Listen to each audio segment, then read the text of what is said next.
Good evening, everyone. Thank you for joining us today. I am Moyo Adejuigbe, co-founder of Dream Leader School. Become Better series is an inspiring initiative by Dream Leader School designed to empower individuals in various aspects of their lives.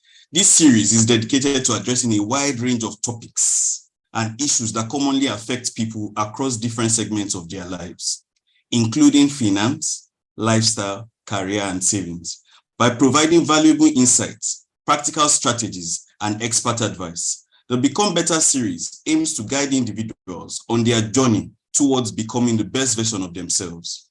Now I will hand over to our amazing host for today, Deborah. Hello, everyone. Thank you again for those joining us who have been here from the very first episode, and this is our very second in the series. Today, we'll be looking at the theme, what can I do to earn more? And we have the amazing Mrs. Folasade Daini joining us. So I'll just share a bit of housekeeping and then we will get started.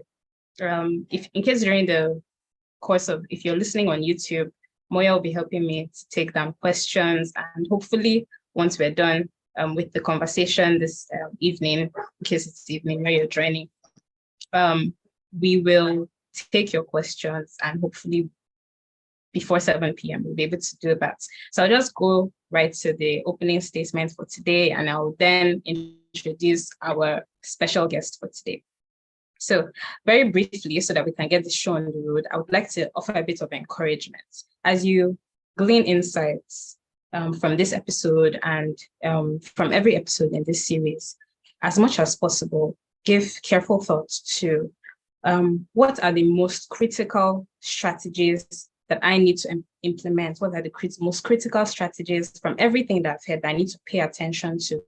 And then as much as possible as well, avoid trying to do too much. Years ago, I heard someone say this, and I thought it was very insightful. He said, and I quote, "I've seen as many people fail from trying to do too much as I've seen people fail from not doing enough." So finally, if you try, there's also another saying that says, if you try to chase two rabbits at a time, you will catch neither.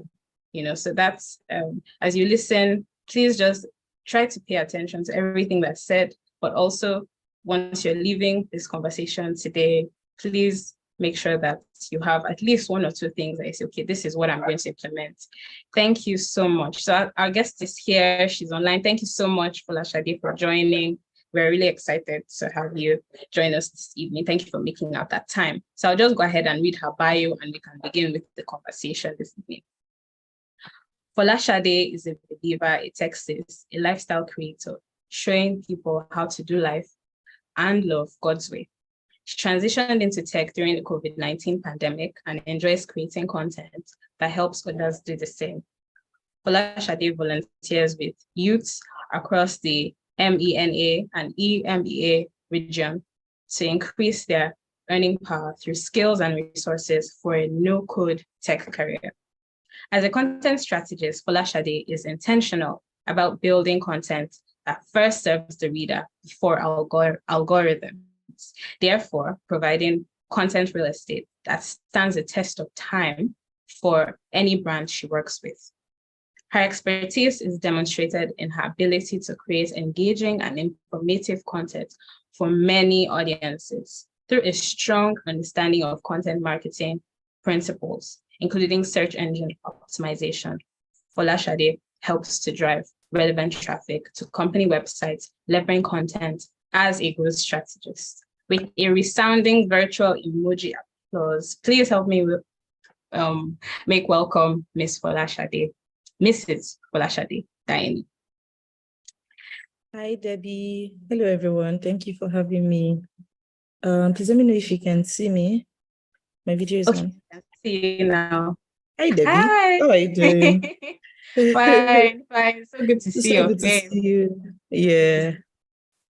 Oh my goodness. Thank you for making the sacrifice. I know the time zone difference, and all of that is a huge sacrifice, and we do not take it for granted at all. Thank you for having me. So we'll just jump right into the conversation as we'll be beginning. So I know a number of people who are joining us probably already follow you or know you, from social media. So I would like you to share with us 2 random or interesting facts about you that most people do not know. That's going to be a tough one, but try. Because I feel like I share like quite a lot already. That maybe spaghetti is my favorite food. Pasta. And then maybe that Folasade is not my first name. That Eniola is my first name. I mean, and those that don't know. Yeah. Okay, I did not know that one about pasta. That's very weird. It's actually quite rare. I don't know a lot of people who like pasta that much. Yes. I like pasta, but as a favorite food, no. My husband is always tired. We're always eating it in the sauce. Wow. All right. Yeah, so our first question will get started right away, so that we can make use of our time and make the best use of our time. So can you please take us back on this, journey where it all started from, at what moment, what was that moment like when you just, I have to take this income diversification thing seriously, and how did you narrow down your options? Because I'm sure you thought about a lot of things, so all the options that you considered, how did you narrow them down? And what was that moment in time like for you when you really began to seriously consider making more, earning more? Yeah. Okay, so here's the thing, right? I don't think there was a day that I sat down to say that I want to have 5 sources of income. Maybe for some people, maybe they had that, aha moments where they said, no, the suffering in Nigeria is too much. I must diversify my income. Yeah, so for me, I don't think like there was like this moment. But what I remember was being discontent about how much I was earning as a vet doc. And I talk about it like all the time. And knowing that there were people who had skills to earn more. Right. And that was just it for me. Like, I just wanted to earn more. I didn't say like, I wanted to earn like in different places.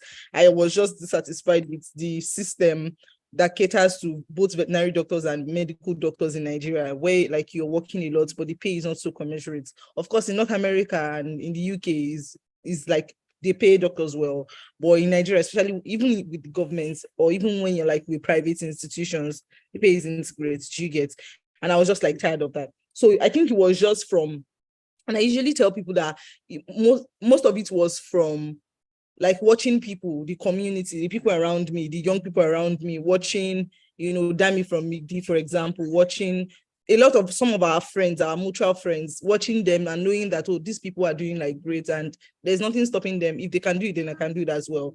So it's just like being a part of that community and seeing what other people are done, and then seeing that I didn't have to stay with a 75K salary. Like I could learn more, right, and then earn more. Yeah, that was it for me.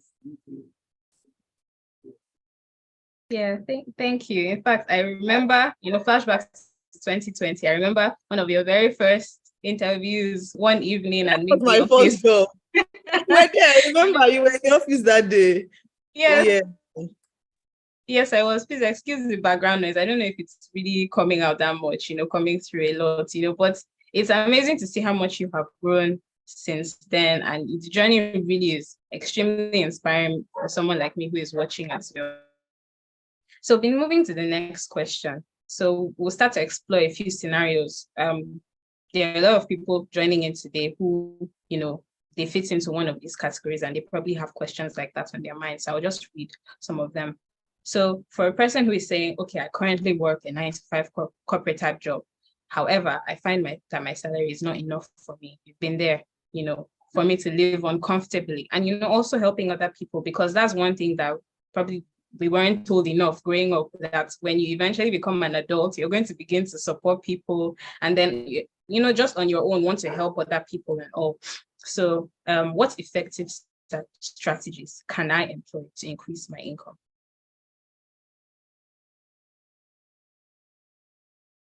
Sorry, your mic is muted. Sorry, my daughter is with me and Her dad is not around, so I'm trying to keep her engaged with a show on the TV. So that's why I muted. So I was saying that I think the first thing is that awareness, that knowing, what you maybe initially when you start to feel it, you might not really be able to put your hand on it. You just know that every Monday you're cranky, you don't want to go to the office. If they send you extra work more than what the amounts they're paying you, it's like it takes all your efforts not to give them an attitude. All right. So I think just being aware, just being the first stage is that consciousness and that self-awareness to know that, okay, what's wrong with me? Why am I not so excited about going to this office anymore? What's like, why?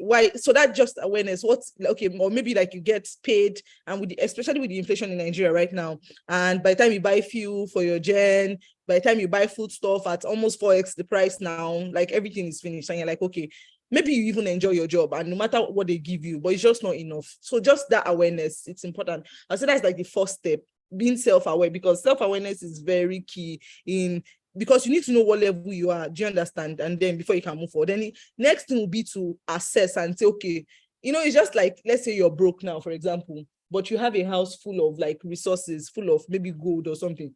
Then you look around and like, what do I want to sell in this house to make me money? Do you understand? So I feel like it's the same way with self-awareness for like a person. Then you look at yourself, what do I like to do? What skills do I have in my arsenal? What things am I maybe doing for free now? Do you understand that?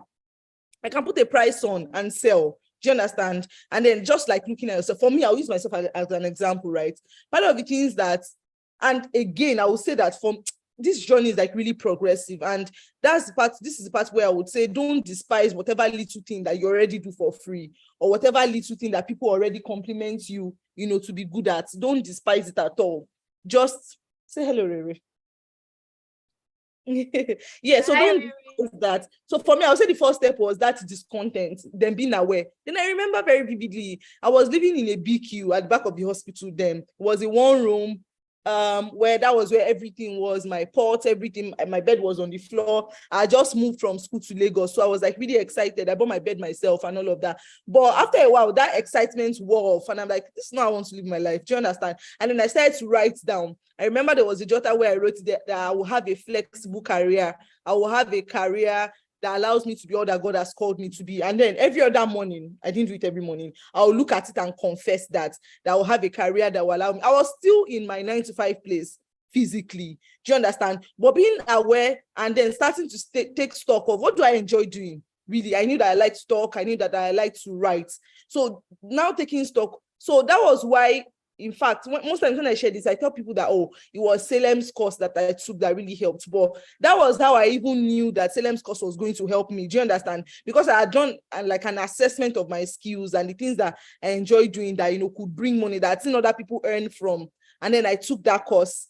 And even while I was still there, like at my 9-to-5, I was practicing actively. I was creating videos. To be very honest, I didn't even see it then as a thing to earn income. It was just something that I enjoyed doing. And I knew that I'd seen people who were creators, kind of.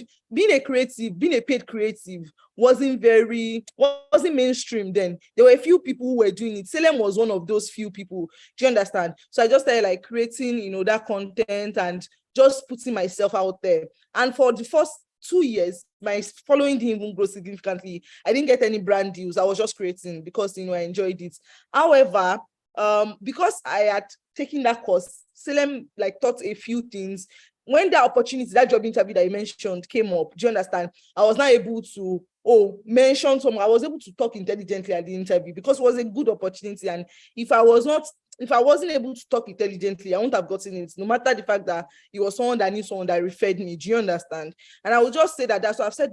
3 things. I've said just being self-aware and identify that discontent within you, and then taking a stock of your skills, right? And I always tell people, make sure it's something like you're genuinely interested in, so that when it gets tough and it's real, you have the ginger to keep going. Take stock and then upskill.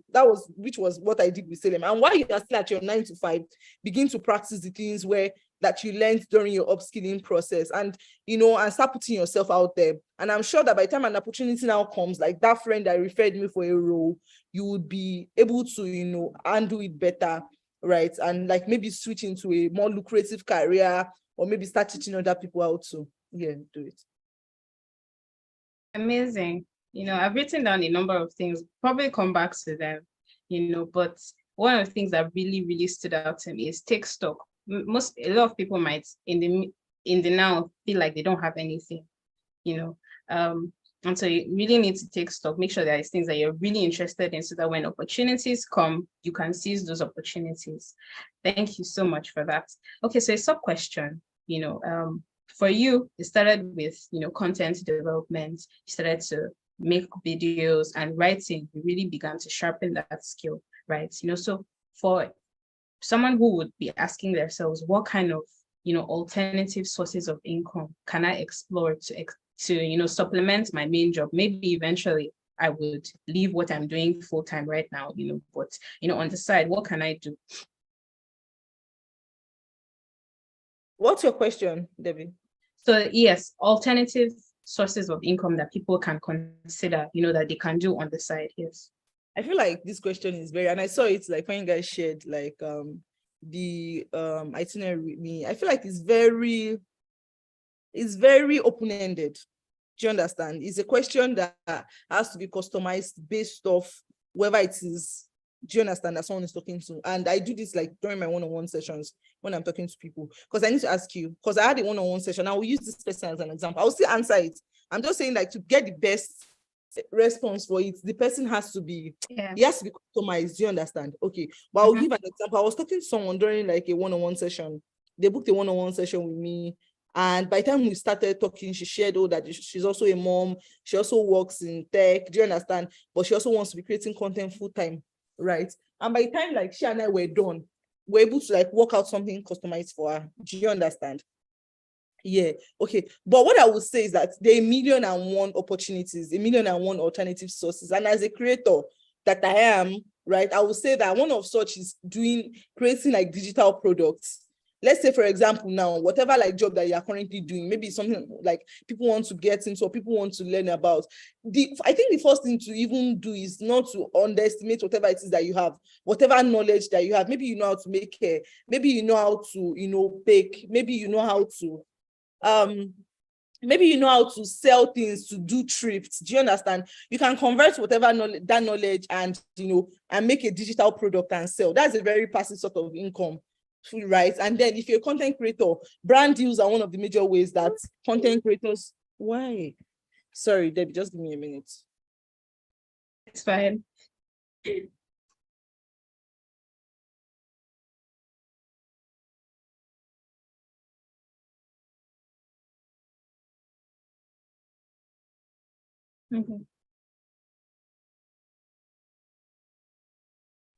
I'm so sorry. It's at bedtime and we're alone in the house. So sorry. Yeah. Sorry. No, it's fine.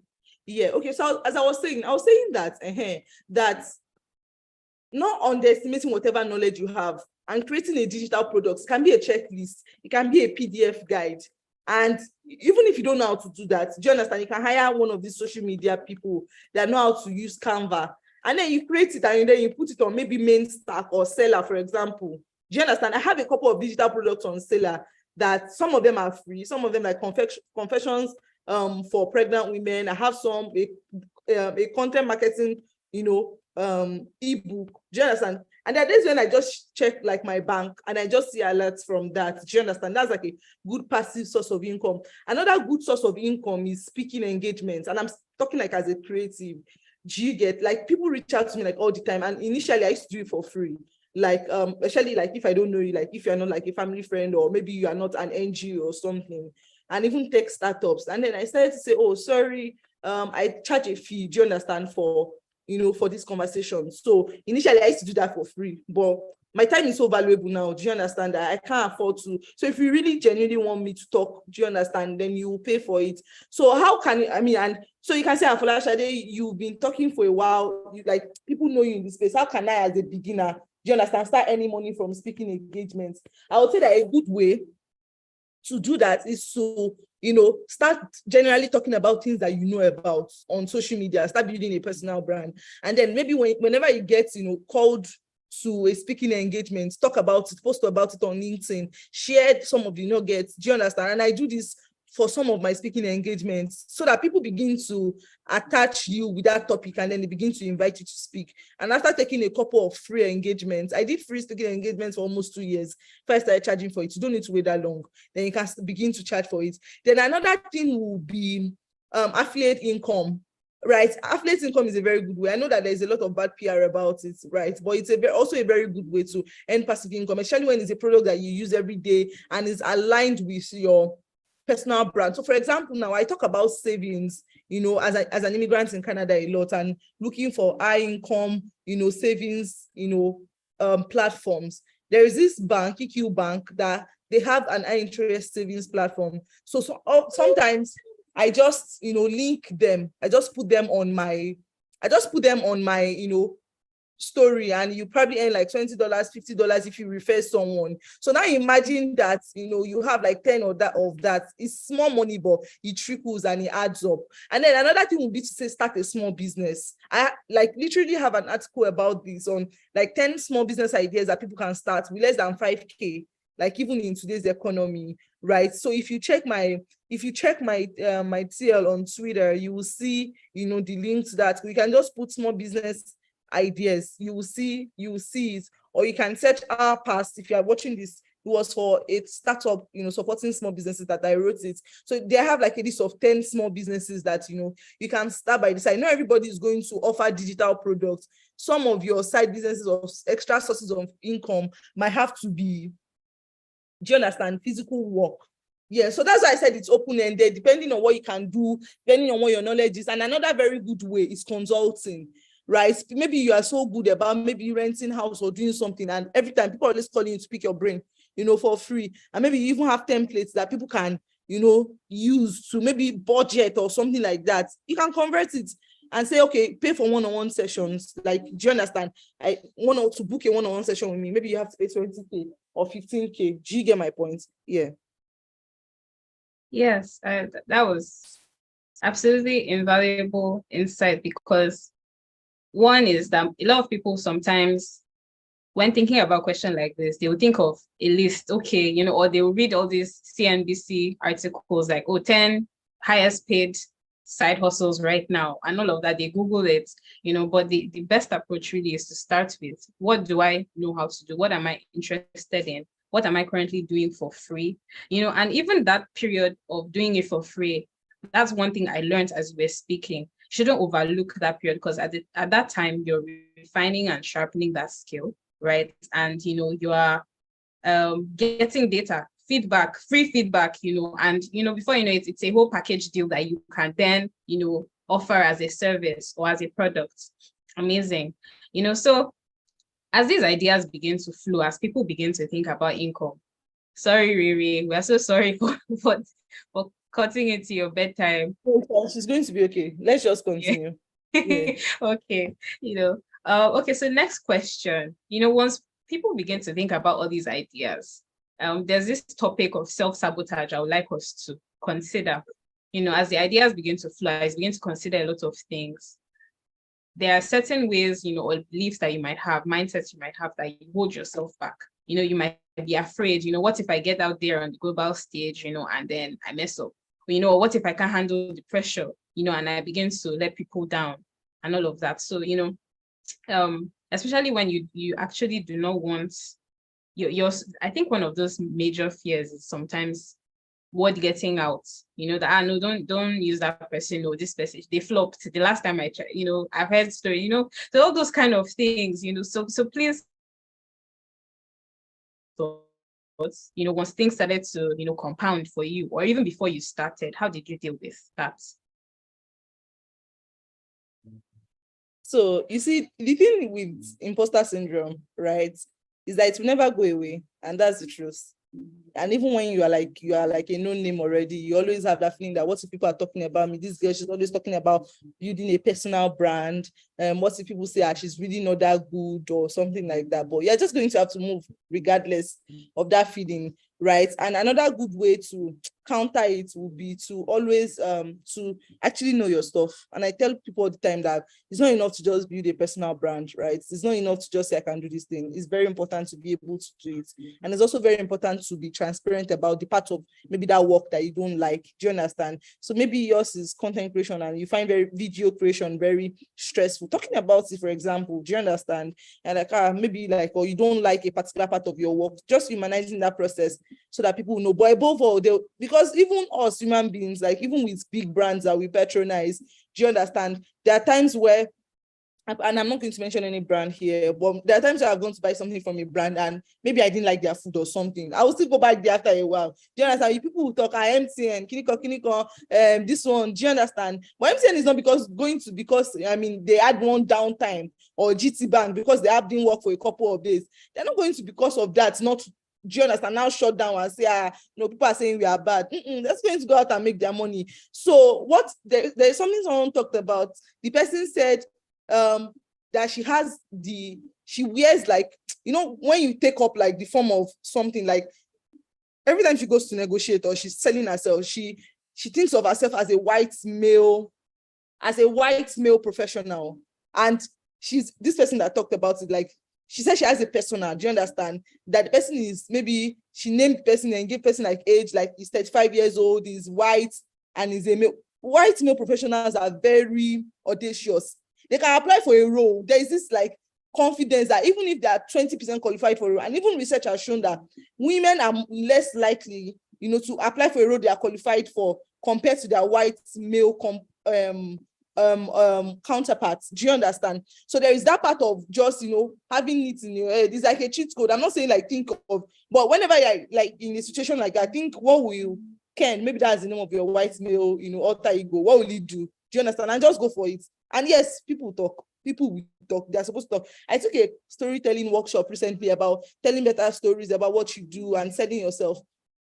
And one of the first times when I did a thread based off the assignment that, the person gave us, I was like, Victor, they've quoted me in Twitter. He was like, they quote him in Twitter all the time. And Victor, I don't know if you know Victor Fatomi. Victor talks about his work all the time. He's always sharing what his business is doing online. But people will talk, and that's none of your business. Yours is just that, you are so much driven by your passion that, yes, people will talk. And if whatever feedback they give is genuine, do you understand? There have been brands that I've worked with. The last brand that I worked with, they were a tech startup. Initially, things didn't go well, right? And I had to like learn, there was nothing wrong with the quality of my service. It was just what they were expecting and the speed that they wanted it to be. And eventually, like we ended the contract, but the contract would have, if I had just like said, maybe that they don't like the fact that I like to take my time to do my research and all of that, and I was just upset, the contract would have ended like way prematurely. But being able to take that feedback and know that separating myself from the value of my work, I am not the same as the value of my work. If my work is good today,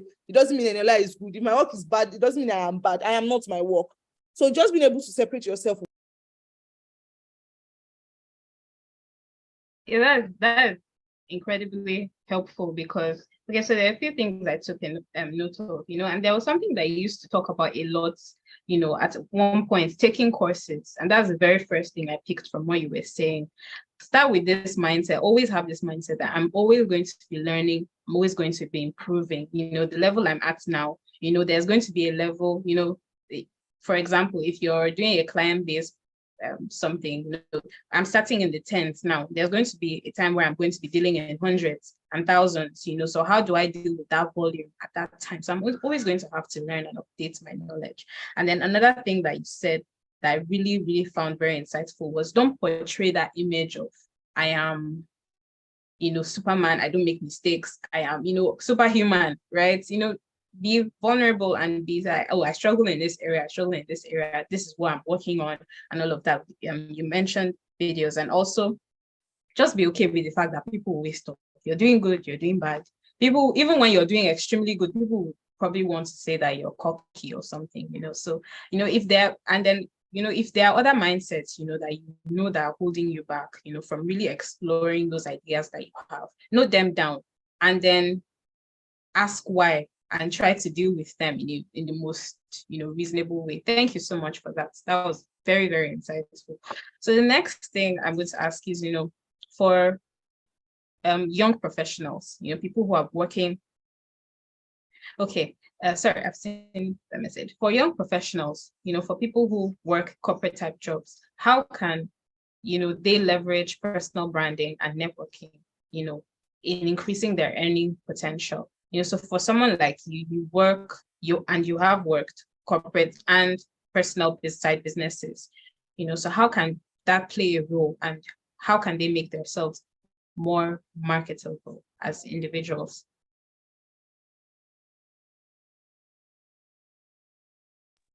Okay, I would say the answer to that, and I feel like we've sort of like talked around that, right? Is to share your journey and share like as you go, right? And be human, right? Don't just always be talking about your work, your service. Otherwise, you will come across as too salesy.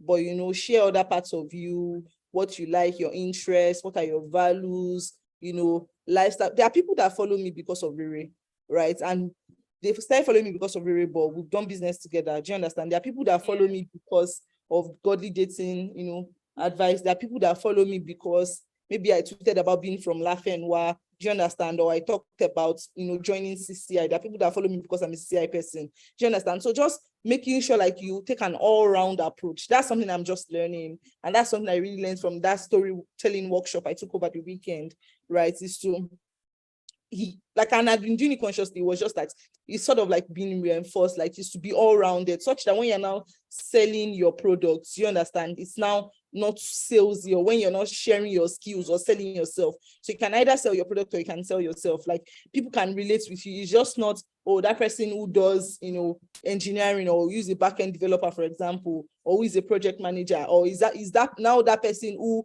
lives in Ottawa, who likes to ride a bike, who enjoys eating, who can cook. Do you understand? So when they are, do you understand? Maybe if they can't relate with you based on the fact that you like riding bikes, they can relate with you maybe because they also moved abroad. They can relate with you of the fact that maybe because you also cook or something like that. Do you get? So just presenting that all around, just gives a wholesome approach to it.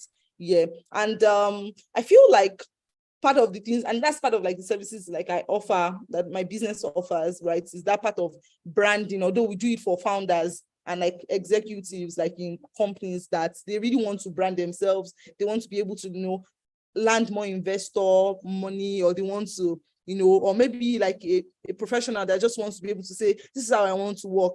For example, let me give you a good example. I feel like having a personal brand has really helped me, because at the end of June, a company reached out to me that they wanted to work with me. And I told them that, I'm currently on vacation in July, right? And I will not be able to work until August. And they were like, no problem, but once you're on board, so they're going to wait. Do you understand? I feel like if that brand wasn't there, of course, backed by the results that, people had seen me give other brands, they would have probably just looked for someone else. So it's really important, because not just to even earn more money, it helps you like structure your life the way you want it to be. And to be very honest, for me, the whole point of all of this, earning more money, creating multiple sources of income, isn't so much of making money, because really money is like infinite. It's so much for me personally, right? Is being able to do what I want to do when I want to do it. If I want to take a month off, let me able to, do you understand?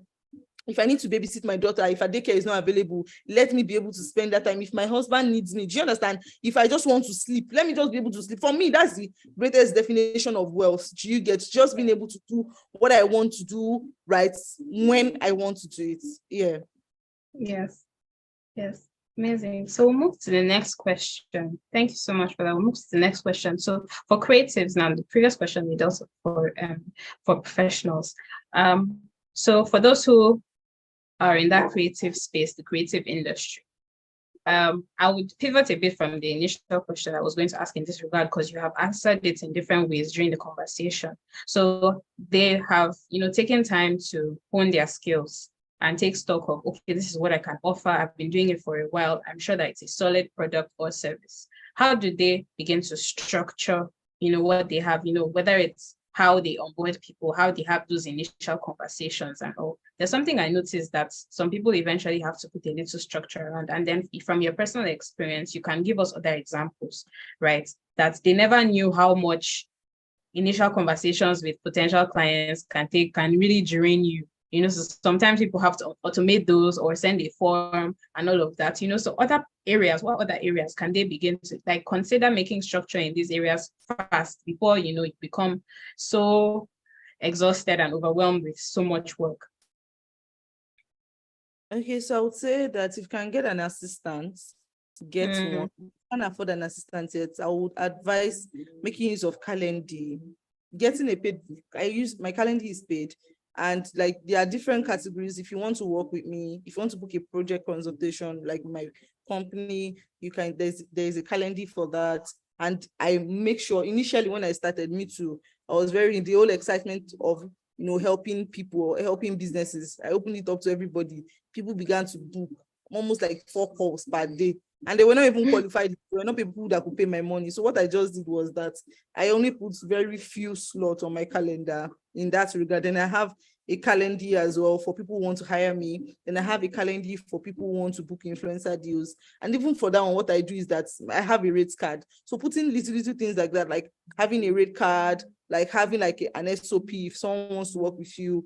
Do you understand? If someone wants to like get you for your speaking engagements, sending them like you're speaking, have a speaking rate card as well. Just sending that so that if they're not in your target market, first of all, they can even just go. Do you understand? Because once you rate card and you see that Folasade charges this amount for influencing for brands, and you know that that's not you, you don't bother booking a call. And then just sending them that call, like this is when I'm available. Sorry, I can't jump on random calls. This is when I'm available. If it works for you, book. If it does not, do you get? And then learning to delegate as well. I have a full-time assistant, that helps me, with some of the things, but it took me a while to. I started working with her off and on last year, August, but now she's like a full-time staff. Do you understand? That works with me. So delegating, outsourcing when you can. You don't need to have a full-time staff. You can afford it totally. And then making use of like your scheduling and getting people to respect your time.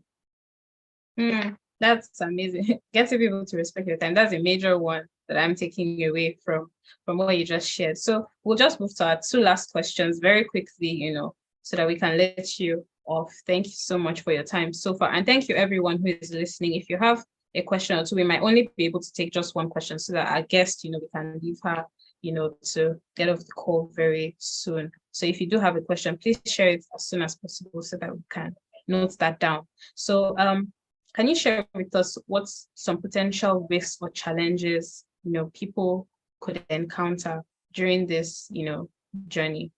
And then also you can also please, second part of this question, share with us some misconceptions that, you would like to address about, having multiple streams of income in quotes. Yeah, I would say that it takes time, and just being aware that it takes time, right? And not expecting like immediate results. Yes, you might get immediate results, but just knowing that, for example, if you do a digital book, for example, and you are really not a known authority in that niche yet, you might not make a lot of sales, but as you keep at it, right? Do you understand? Yeah. So just that taking time, and then sometimes it can be irregular. So currently now, I don't work a traditional 9 to 5.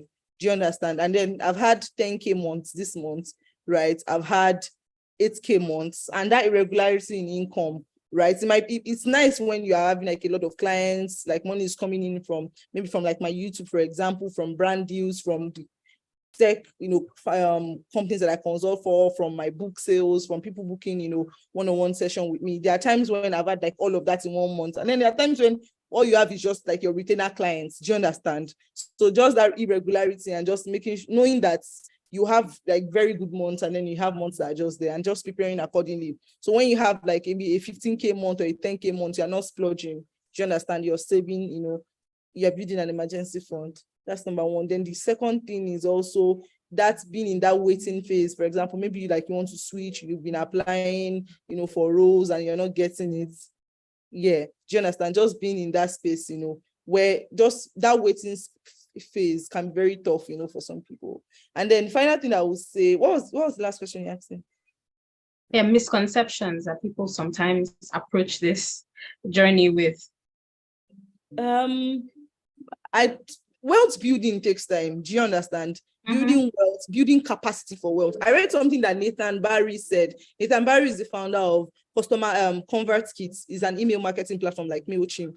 And he said that learning how to make money is almost a skill like learning how to code or learning how to or learning how to make clothes, or learning how to make hair. Do you understand? Learning how to make money is a skill, and learning skills takes time. Do you understand? It's not going to, if you don't come from a rich or wealthy family like me, do you understand? Learning how to build that wealth will take time. It take a lot of learning and relearning. You will learn the things that don't work. You learn how to let go of high energy consuming activities that don't necessarily add money to the table. You learn how to optimize before you now finally get to, that place where you're making enough. And even that one, is a long-term journey. So just knowing that learning how to make money, is a skill that you're going to have to learn, and that's fine. And you're going to get better with it, with time.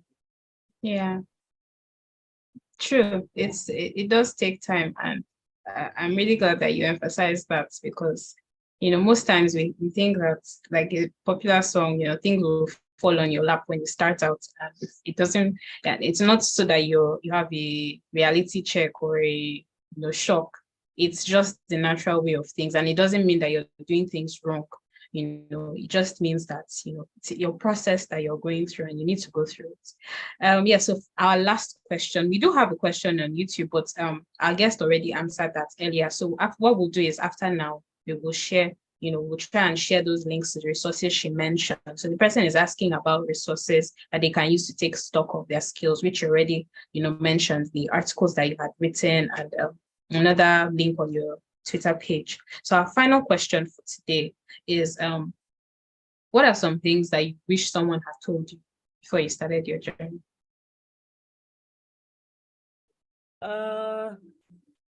Okay, what I said initially when you were asking, like, oh, what led to the start of this journey, is that it didn't start, like, I didn't start a journey. Like, I didn't wake up one day and I kickstarted. I was just living, do you understand? And then that switch just happened. But if what I would say, I don't know, maybe is that bet on yourself. Do you understand? Like, bet on yourself. And like, I literally just I quit my 9 to 5 in February, right? And it can be very uncertain, right? Like building your own thing and building for yourself. But that's what I feel God calling me to do. And it doesn't have to be comfortable. It doesn't have to fit into, everyone, moving countries and then getting a 9 to 5. Do you understand? This is what I've been called to do. And if that's it, then I know that, I can bet on God's word and God's calling, and just know that it's going to be successful. So yeah, so don't be afraid to bet on yourself. If you've been feeling like maybe 9 to 5 is not for you, you want to build something. I feel like I'm still going to go back to 9 to 5, but it's just not going to be my only source of income, right? So don't be afraid to bet on yourself, because really quitting a job or starting a business is betting on yourself. And I like to watch like documentaries of how businesses started, how like huge names now started, and so most of them just took a bet on themselves. They were not special, they were learning on the way, and that's fine. Yes, amazing. Thank you so much for your time. Do you have any closing thoughts to share with us? I feel like I just heard my closing thoughts to say, like, bet on yourself. And don't be afraid to pay for knowledge. I say it a lot that I am always paying to become a better version of myself. I am always paying. That storytelling workshop that I took this weekend, I paid how much? I paid $500 for it. It wasn't even because I had the money, but I just knew that I wanted to get better in that area. So if you see someone who is doing well, if you see someone who has multiple sources of income, you want to learn from them, don't come and send WhatsApp message and send them your number and tell them to call you. I get that all the time. Like, Folasade, you talked about this. Here's my number. Please call me. What's that? Why am I going to call you? That's bad behavior. Stop. Right? So don't do that. That's just what I'm saying. Right? And don't be afraid to invest money, because you will get it back. The first course I paid for was 3K. The job, I was in uni then, like 6-7 years ago, right? The first job I got after that paid me 10K. So when you invest ₦1 in yourself, by the time you put it to use, you will get times 10 of it. So don't be afraid to put money behind, because you yourself, you want to make money. That's why, you're having those questions. Yeah. So that's what I would say. Yeah. Yes. Thank you so much for that. I just want to reemphasize something she said. Be very courteous in approaching people. Thank God she's speaking for herself and everyone else who is like that. If there's someone you admire, someone you want to, learn from, and you want to do it on a pro bono basis, there are some things you can say or ways you can act that they might be smiling, but within them they are cringing, or it just comes off as very weird and disrespectful. So there's an etiquette to it. There are ways to go about it. So Folasade, we really, really thank you for your time. Thank you for making the sacrifice to speak with us and speak with our audience. And this will be available, the replay will be available on YouTube. So if there's anyone joining and you wish there were friends or family members that were listening in live, you can share them the link after this session. So thank you so much. Please give our special guest for today another resounding virtual emoji round of applause. Thank you. Thank you for your time and everything that you have shared. Yes. So I think I will just check if there are any comments on YouTube, if there's anything that anyone has shared.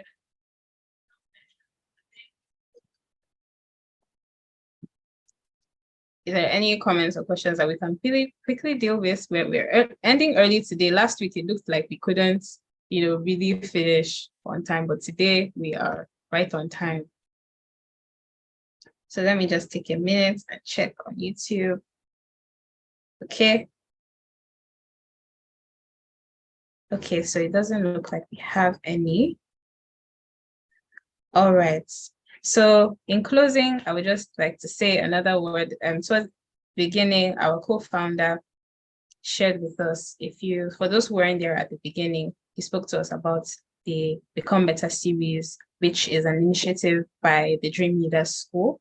And the Become Better series aims to guide individuals on their journey towards becoming the best version of themselves. So that's the reason why we are here. And I really do hope that this session today has been helpful. The very first edition we had, which was last month, was about learning to earn and save. And this was about earning more.